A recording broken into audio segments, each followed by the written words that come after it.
ஒரு படத்துல வடிவேல சொல்லுவார்ல, அந்த இவரு ரியாஸ் கான். அவன அடிச்சும் பார்த்தாச்சு, அவுத்தும் பார்த்தாச்சு, வேற என்னதான் பண்றது அப்படிங்கிற மாதிரின்னு. ஆரம்பத்துல இருந்து எவ்வளவோ விஷயங்களுக்கு நம்மளே நெறைய பேசியிருக்கிறோம். திரும்ப திரும்ப சொல்லியிருக்கிறோம். சொன்னதே திரும்ப திரும்ப சொல்றாரு. அவருக்கு தெரியும் நம்ம சொல்றது பொய் தான்னு சொல்லி. அவர் வந்து தன்னை வந்து நிரூபித்துக் கொள்வதற்காகவும், தன்னை வந்து எதிர்நிலையில வந்து ஏதாவது பேசுவதன் மூலமாக தம்ம வந்து மீடியால இருக்கணும், மக்கள் மத்தியில கவனத்துல இருக்கணுங்கிறதுக்காக தொடர்ந்து இந்த அவதூறு பெரியாரை எதிர்த்து வென்றவர் பேரறிஞர் அண்ணா. அதான் எவ்வளவு வெட்கமா இல்லையா அதெல்லாம் அதுக்கு?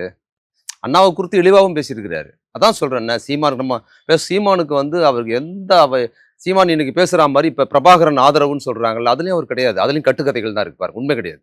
பெரியார் எதிர்ப்புன்னு சொல்றாருல்ல, அதுலயும் உண்மை கிடையாது. அதுலயும் கட்டுக்கதைகள் தான் இருக்குது. பிரபாகரன் ஆதரவுலயும் பொய் கட்டுக்கதை, பெரியார் எதிர்ப்புலயும் பொய் கட்டுக்கதை தான் இருக்குதே தவிர, சீமான்ட்ட 2மே கிடையாது. பெரியார் எதிர்ப்பும் கிடையாது, பிரபாகரன் ஆதரவும் கிடையாது. அவர்ட்ட இருக்கிறது எல்லாமே பொய் கட்டுக்கதைகள், பிழைப்போது அது மட்டும் தான் இருக்குது. நம்ம என்ன பண்றோம்னா, எவனோ ஒருத்தன் எதையாவது ஒண்ணு சொல்றான், வாயில வர்றத இஷ்டத்துக்கு. ஒரு நாள் ஒருத்தர திட்டுறான், ஒரு நாள் ஒருத்தர ஆதரிக்கிறான். அத வச்சுக்கிட்டு நம்ம வாதம் பண்றோம் பாருங்க தமிழ்நாடு முழுக்க. அதுல வந்து வெற்றி. ஒரு ப ஒரு ஒரு ஒரு ஏதோ ஒரு நபர் வந்து தன்னை வந்து லைம்லைட்ல வச்சுக்கிறதுக்காக என்ன ஒன்னு மேல வாயில சொல்றதான் இத வந்து தமிழ்நாடே வாதிக்கும். நாளைக்கு பாக்குறியா? அப்படி சொல்லுவா போல நைட் நினைக்கிறேன். நாளைக்கு பாக்குறியா? நீ ஒரு ட்வீட் ஒண்ணு போடு. நாளைக்கு எல்லா பேரும் நம்மளை திட்டி பேசுவான் பார். நம்ம தான் நாளைக்கு போடுறாத அப்படின்னு சொல்லுவார் போல வீட்டுல அவர். அந்த இல்ல ட்விட்டர் அப்ப சீமானை எதிர்க்கிறவர்கள் செய்யற வேலை இதுன்னு சொல்றீங்களா? ஆமா. சீமான் தன் எதிர்ப்பு அந்த மாதிரியான எதிர்ப்புல தான் சீமான் என்ன பண்றாருன்னா தன்னை வந்து இல்ல இவ்வளவு நாள் ஏன் பேசாம இருந்தாங்க அப்படின்னு நீங்க கேக்குறீங்க. ஆமா இல்லங்க பேசாம இருந்தாங்கங்கிறதன் விளைவு தான் சீமான்னு நம்ம சொல்றோம். அப்போ சீமான் கிட்ட இருக்கிறது வந்து அவர்கிட்ட தமிழ் தேசியம் இல்ல, அவர்கிட்ட வந்து பிரபாகரனோட கண்ணோட்டமும் இல்ல, ஆதரவும் இல்ல, பெரியார் எதிர்ப்பும் உண்மை இல்லை, எல்லாத்துலயும் பொய் இருக்கு. அவர்கிட்ட என்ன இருக்குன்னு நல்லா கவனிச்சீங்கன்னா, எதை வேணுமாலும் ஆதரிக்கிறாரு, அதுக்குள்ளே ஒருத்தரை வந்து எதிர்க்கிறாரு, திருப்பி ஆதரிக்கிறாருன்னா சாதிய பெரும்பான்மைவாதத்தை தான் தொடர்ந்து நாம் தமிழர் ஆரம்பிச்சதுல இருந்து அதை கட்டமைக்கிறார்.